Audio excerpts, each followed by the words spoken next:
Itinalaga ng Kingdom of Jesus Christ si dating Pangulong Rodrigo Duterte bilang administrator ng properties nito. Inanunsyo yan ng grupo sa gitna ng hiling ng komite ng Senado na arestuhin si Pastor Apollo Kibuloy. May report si Salima Refran. Thank you. Hindi lang sa investigasyon ng Senado pinadadalo si Pastor Apollo Kibuloy para ito sa umano'y pang-aabuso niya sa mga miyembro ng Kingdom of Jesus Christ o KOJC. May sabi na rin siya sa Kamara para naman sa pagdinig sa mga panglabag umano ng Sunshine Media Network o SMNI sa kanilang prangkisa. Ang SMNI ang broadcast arm ng KOJC. Pero sa isang liham sa House Committee on Legislative Franchises, sinabi ng kampo ni Kibuloy na hindi siya dadalo sa committee hearing sa March 12.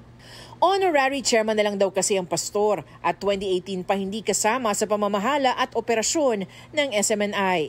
Kasabay nito, nagbigay ang kampo ni Kibuloy ng mga pangalan na pwedeng maging resource person sa pagdinig. Sa social media platform na X, ibinalita ng SMNI na itinalagang bagong administrator ng properties ng KOJC si dating Pangulong Rodrigo Duterte. Spiritual advisor ng dating Pangulo si Kibuloy. Patuloy na kinukuha ng GMA Integrated News ang panig ni Duterte at ng KOJC.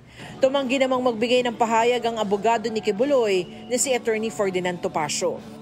Ginawa ang anunsyo sa gitna ng pag-contempt at hiling na pag-aresto ng Senate Committee on Women and Children kay Kibuloy at sa pagsasapubliko ng Korte sa Amerika ng arrest warrant ni Kibuloy para sa mga kaso ng sex trafficking, cash smuggling at iba pa. Binuhay rin muli ng Department of Justice ang sexual abuse at human trafficking charges laban kay Kibuloy. Sabi naman ng DOJ, wala pa silang natatanggap na extradition request para kay Kibuloy. Salima Refran, nagbabalita para sa GMA Integrated News. Mga kapuso, alamin ang State of the Nation. Mag-subscribe sa GMA Integrated News sa YouTube.